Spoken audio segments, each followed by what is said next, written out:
and add the brains to this 3D printer.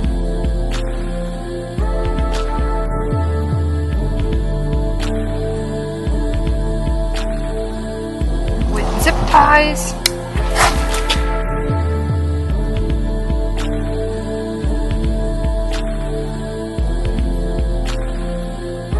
Yep. Close up.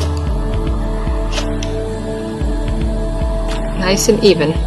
We fasten the rods on to another piece, and now we have a plate that slides back and forth on these rods, and try to get this as level as possible.